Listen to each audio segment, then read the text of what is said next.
Bien-aimés, je sais que vous êtes nombreux en train de suivre notre émission, votre émission. De chaque dimanche, nous appelons ça Jésus-Christ notre pain, ou Jésus-Christ pain de vie. C'est une émission de révélation, une émission de retour à la parole qui va vous ouvrir la volonté de Dieu et sauver quelques-uns. Cet après-midi, je ne sais pas à quelle heure vous allez suivre cette émission, mais moi je suis en train de tourner, il est déjà 2 heures du matin passé, le dimanche, je crois, nous sommes le 10 décembre. La première chose, la fête de Noël n'est pas une fête chrétienne. Jésus-Christ n'est pas né le 24 décembre. Le 24 décembre, c'est la fête de Dieu Soleil, la fête de Satan. Donc, ne me souhaitez pas joyeux Noël parce que je ne le fête pas. Nous qui sommes chrétiens, nés de nouveau, la seule fête que le Seigneur nous a léguée, que le Seigneur nous a demandé à se souvenir, c'est la fête de Pâques. Moi, je ne fête que Pâques, je ne fête pas mon anniversaire, je ne fête pas quoi que ce soit, je ne fête que la fête de Pâques. Donc, ne m'envoyez pas de joyeux Noël, parce que joyeux Noël n'existe pas dans la Bible, c'est une fête païenne. Nous avons lu le message, vous tous, vous avez ces messages comme je l'ai. Je vais lire ça.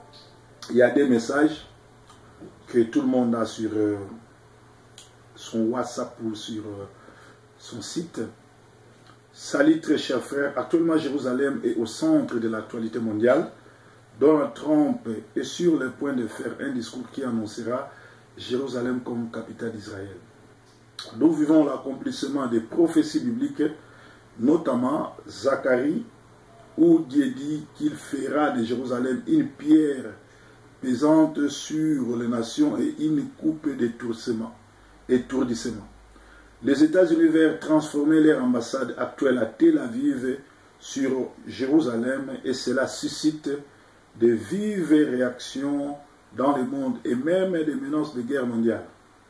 Jésus-Christ nous a annoncé que Jérusalem sera foulée aux pieds par les nations et Apocalypse 11 nous le confirme.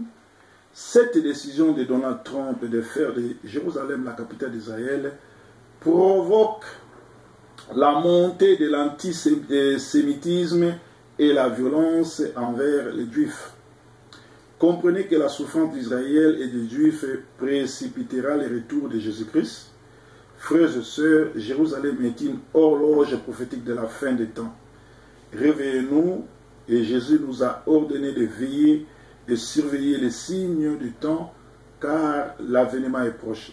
L'Antichrist va bientôt être révélé, et les Juifs vont bientôt bâtir leur 3e temple. Soyez bénis et partagez cet important message pour qu'au moins, si par vous-même, un païen puisse croire en Jésus-Christ pour son salut et celui de sa famille. Ça, c'est le premier message.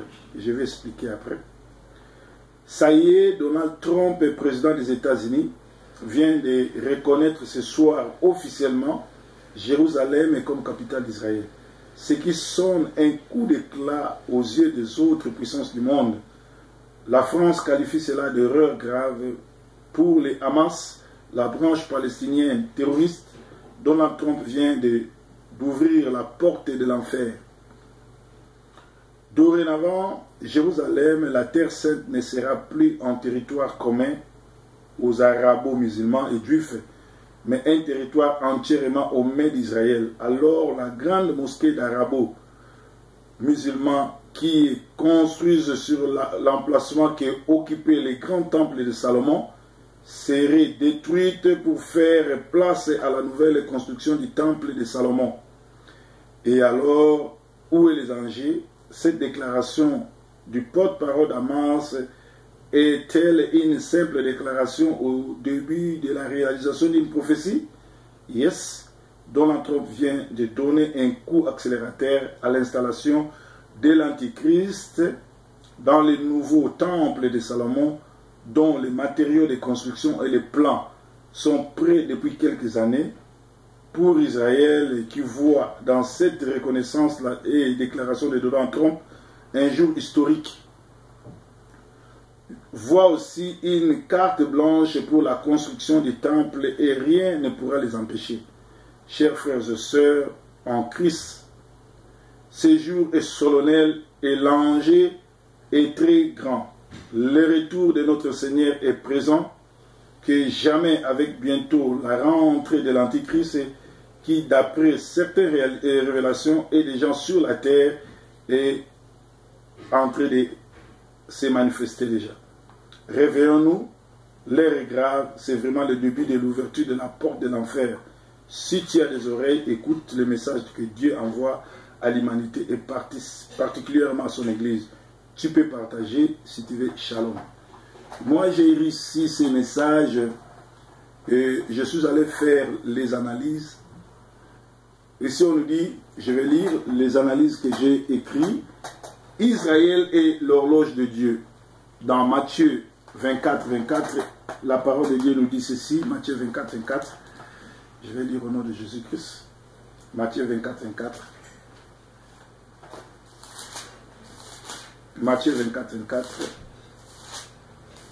Israël est l'horloge de Dieu. Quand tu dors, tu te réveilles, occupe-toi d'Israël, cherche à savoir ce qui se passe à Israël, parce que ce qui va déterminer l'horloge de Dieu, c'est Israël. Matthieu 24, 24 nous dit ceci. Car il s'élèvera des faux Christ et des faux prophètes. Ils feront des grands prodiges et des miracles au point de séduire, s'il était possible, même les élus. Nous sommes dans cette époque où il y a des faux prophètes qui s'élèvent pour séduire même les élus. Nous descendons en bas, Matthieu 24, 32, il dit ceci. Comme comparaison, non, je commence Matthieu 24, 32. Instruisez-vous par une comparaison tirée du figuier. Dès que ses branches deviennent tendres et que les feuilles poussent, vous connaissez que l'été est proche. De même, quand vous verrez toutes ces choses, sachez que le Fils de l'homme est proche à la porte. Je vous le dis en vérité, cette génération ne passera point que tout cela n'arrive. Le ciel et la terre passeront, mais mes paroles ne passeront pas. Le ciel et la terre passeront, mais la parole de Dieu ne passeront pas. Alors, je vais aller lire les déclarations sur l'enquête que j'ai faite sur Israël.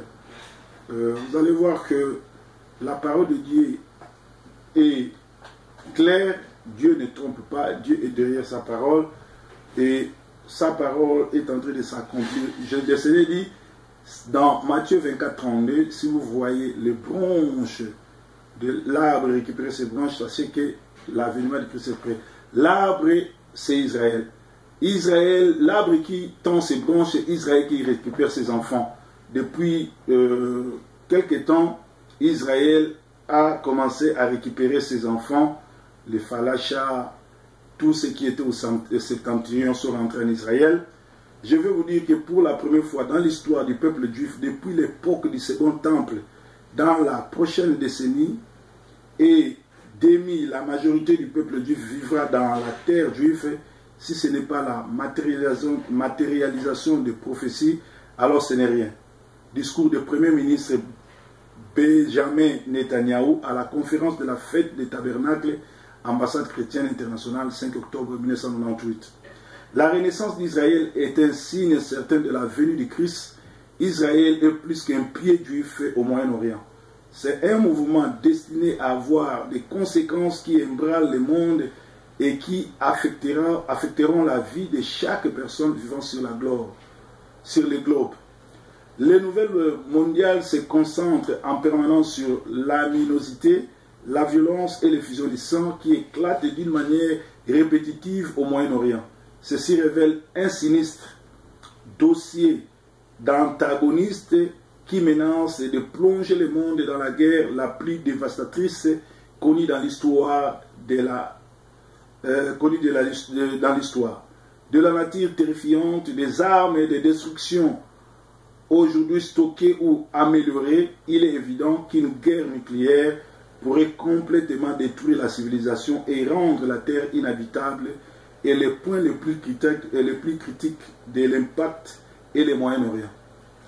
Depuis l'époque où les Juifs ont commencé à retourner dans leur ancienne partie, c'est-à-dire l'accomplissement de Matthieu 24, 32 qui dit l'arbre qui récupère ses branches, qui tend ses branches, c'est Israël qui récupère ses enfants. Depuis 1917 jusqu'à l'invitation britannique après la prolongation de la déclaration de Balfour,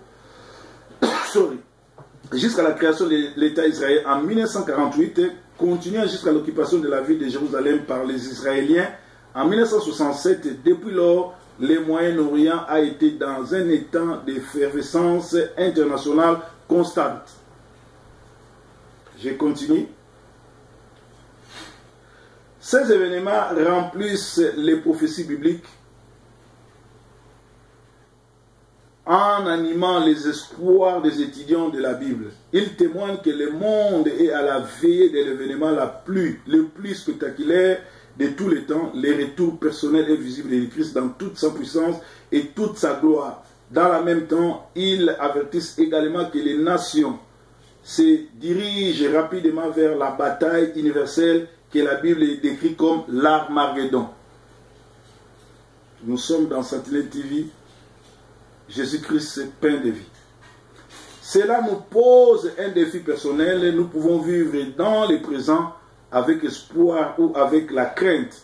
Nous pouvons partager la gloire de Christ à sa venue ou faire face à la terreur de la Troisième Guerre mondiale. Le Christ a prophétisé que le dernier jour révélerait l'angoisse des nations au bruit de la mer et des flots, les hommes rendant l'âme de terreur. Mais il a dit à ses disciples que quand ces choses commenceront à arriver, redressez-vous et levez vos têtes parce que votre délivrance est proche. Ça c'est dans Luc 21, 25 à 18.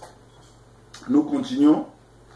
Il est évident que le Moyen-Orient est crucial pour l'avenir du monde. Les grandes puissances sont toujours préoccupées quand les troubles éclatent dans ce secteur. Pourquoi Israël est-il toléré? La petite nation Israël, avec seulement environ 4 millions et demi d'habitants, vivant sur une zone minuscule de la terre, reste une pomme de discorde dans la politique mondiale, un problème que les grandes puissances craignent à résoudre. Considérez l'attitude de la puissance nordique, la Russie.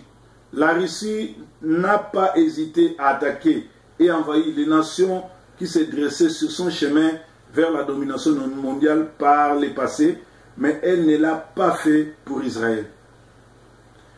Pas encore lorsque la Russie a envahi la Hongrie et brutalement frayé son chemin à travers les villes de cette nation malheureuse, en abattant impitoyablement quiconque osait s'y opposer.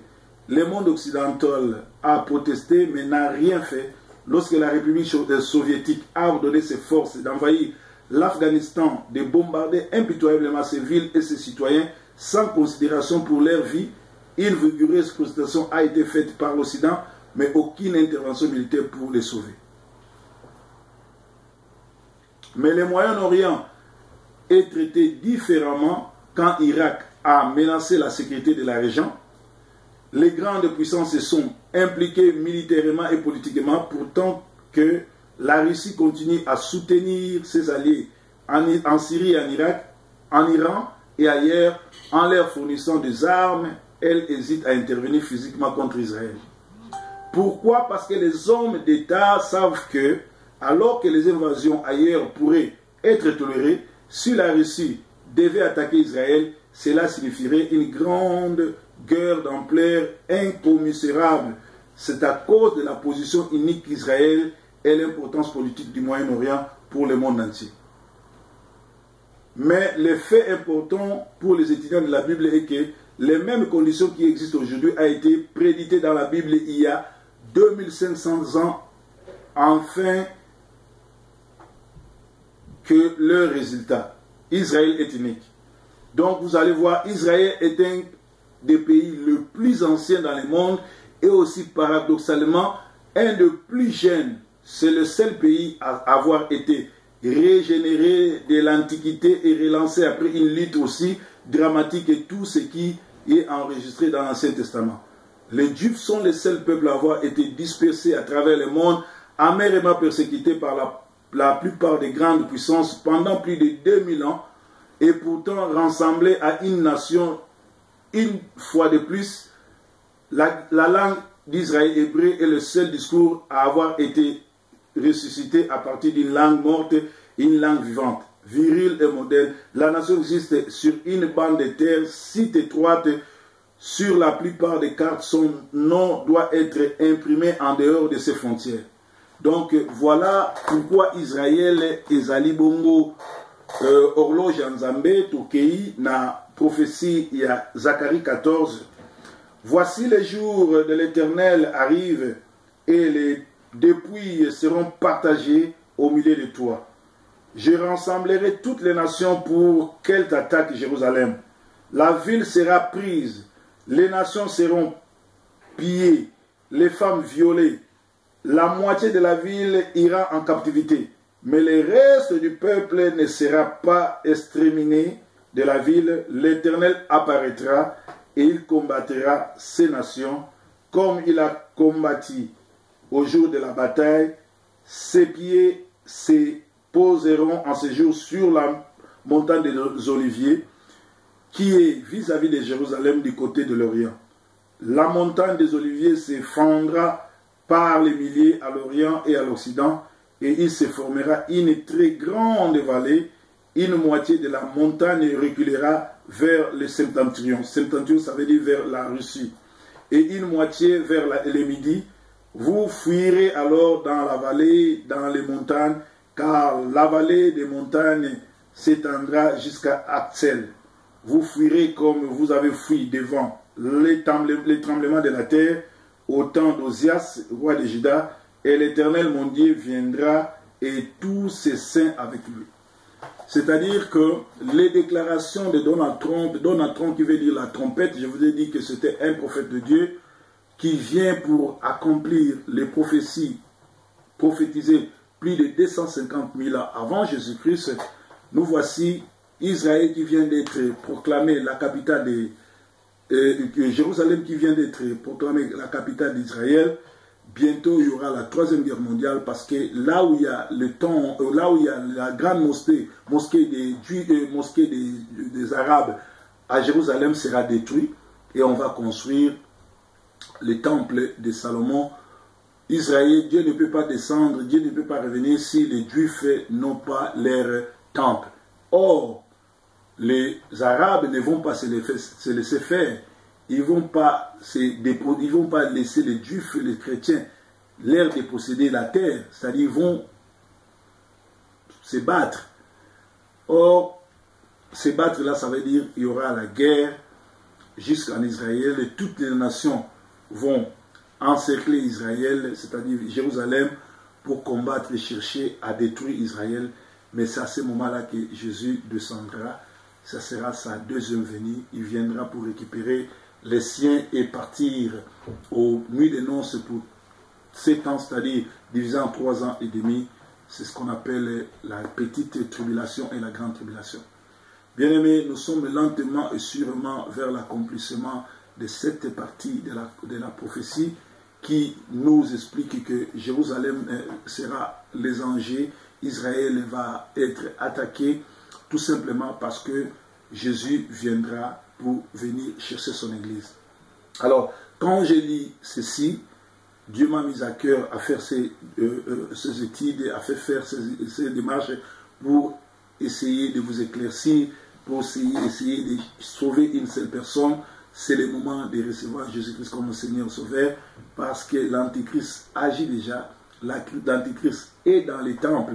Actuellement, la plupart des églises sont dirigées par des charlatans, par des sorciers qui ont la Bible dans la main, mais ils ont une mauvaise doctrine. D'ailleurs, 1 Timothée 4, 1 à 4 nous le dit, il y aura, vers le temps de la fin, les gens vont entraîner les autres en enseignant des fausses doctrines. Vous n'allez pas me contredire. Si vous êtes branché sur l'internet, sur la télé, vous suivez les déclarations, vous suivez les pasteurs qui font parler des esprits, les pasteurs qui interrogent les esprits des morts, les pasteurs qui interrogent les diables. Or, les diables, c'est que Dieu nous a donné la puissance de chasser les démons, mais Dieu ne nous autorise pas à entrer en communication, en contact ou en conversation avec les diables. Donc, tout pasteur, tout homme de Dieu, tout serviteur qui quand il veut délivrer, entre en contact avec les esprits, les interroge, leur pose des questions, cause avec les esprits, entre en contact avec les esprits pour parler ou partager, c'est une doctrine démoniaque et les gens comme ça n'hériteront pas les royaumes de cieux. Israël sera l'enjeu du monde entier. Il y aura la troisième guerre mondiale. Le Seigneur lui-même viendra combattre à côté des saints. Bien-aimés, tout ce que la Bible écrit, moi je le confirme, va lentement et sûrement vers son accomplissement. Laisse-moi compléter ce que j'ai commencé pour en finir et nous allons terminer notre première partie et le dimanche prochain, je vais vous compléter le reste. Pourtant, les pays possèdent les sites historiques et religieux plus importants pour le monde que tout autre pays. Comprimés dans ces frontières étroites, c'est un microscope pour le monde entier parce que Israéliens moyens ou ses parents ont migré de plus de 100 pays différents. Vivre en Israël, c'est comme vivre dans une cocotte minute. C'est toujours sous tension. Pourtant, la nation continue de s'étendre et de se développer plus rapidement que les autres grands pays. C'est un pays où les presque miraculés deviennent les normales. Quand Josué a conduit le peuple dans la terre promise, il y a 3500 années, il a dû se battre contre les 7 nations les plus grandes et les plus puissantes. Deutéronome 7.1. Lorsque l'État moderne a été formé en 1948, il a également dû se battre contre cette nation plus grande et plus puissante que celle d'Israël à l'époque. La Syrie, la Jordanie, l'Arabie Saoudite, le Yémen, l'Irak, l'Égypte et le Liban. Les envahisseurs arabes étaient soutenus par une population de 40 millions de personnes contre 6 000 juifs, 60 000 juifs en Israël. Les Arabes étaient des soldats professionnels, mieux armés et avec beaucoup plus de ressources financières que les Israélites. Pourtant, ces derniers ont gagné et l'État a été formé. Contre toute attente, la victoire est arrivée encore une fois dans la crise de Suez en 1956, pendant la guerre des 6 jours en 1967 et la guerre de Kippour de 1973, en dépit des armes les plus sophistiquées étant fournies à ses ennemis par la Russie. Contre toute attente, la victoire est arrivée encore une fois. Voilà. Donc nous disons ceci, il y a plus que de cerveau et de muscles juifs dans ce succès. Ceci avait été prédit par Dieu et enregistré dans la Bible. Par conséquent, en Israël, le monde a été témoin d'un miracle moderne. La nation est là pour rester parce que son destin est clairement indiqué dans les prophéties bibliques. La renaissance d'Israël est le plus grand signe du retour du Christ. Mais c'est aussi un prélude à l'Armageddon. Pourquoi Israël existe? Israël existe parce que Dieu a fait une promesse à Abraham, l'ancêtre du peuple juif, à un homme de grande foi. Cette promesse fait partie des évangiles. Paul a déclaré Galates 3.8, ainsi l'Écriture prévoyait que Dieu justifierait les païens par la foi. À l'avance annonçait cette bonne nouvelle à Abraham, toutes les nations seront bénies en toi. Ainsi bien avant l'avènement de Christ, les évangiles avaient été révélés sous la forme des promesses faites aux pères de la race juive. Paul a également écrit Romains 15.8. J'ai dit en effet que Christ a été serviteur des circoncis pour prouver la véracité de Dieu en confirmant les promesses faites aux pères. Le Seigneur Jésus-Christ a en outre enseigné aux gentils dans Jean 4.22. Vous adorez ce que vous ne connaissez pas. Nous adorons ce que nous connaissons, car le salut vient des Juifs. Cette déclaration doit être une source d'embarras pour les religieux qui prétendent que Dieu n'a pas d'avenir pour la nation juive. Parmi les promesses faites à Abraham à cause de sa foi et de son obéissance, Dieu a déclaré dans Genèse 12.2, « Je ferai de toi une grande nation ». Il a invité Abraham pour étudier tous les territoires du Moyen-Orient à travers lesquels il avait voyagé en déclarant dans Genèse 13, 14, car tous les pays que tu vois, je te les donnerai à toi et à ta postérité pour toujours. Lève-toi, parcours les pays, dans sa longueur et dans sa largeur, je te donnerai ces pays. Donc, bien aimés, nous sommes vers le temps de la fin. Bientôt, le Seigneur viendra.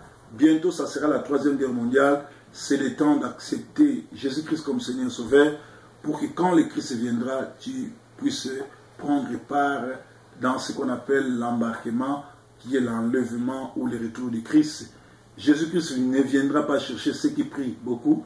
Jésus-Christ viendra chercher ceux qui sont nés de nouveau, ceux qui pratiquent l'évangile et ceux qui craignent Dieu, qui respectent Dieu et qui respectent son prochain, son voisin. C'était l'évangile d'aujourd'hui. Que le Seigneur bénisse. J'ai donné la connaissance, j'ai ajouté les recherches pour vous montrer que Donald Trump vient de signer une jour historique pour les chrétiens, car très bientôt nous allons voir le Seigneur. Le Seigneur apparaîtra, le Seigneur viendra pour prendre son église. Bon dimanche chez vous, que le Seigneur vous bénisse, restez branchés. Nous allons partir pour l'Afrique, nous attendons vos dons, vos appels, vos prières. Que le Seigneur soutienne ceux qui vont nous soutenir, ceux qui vont nous assister.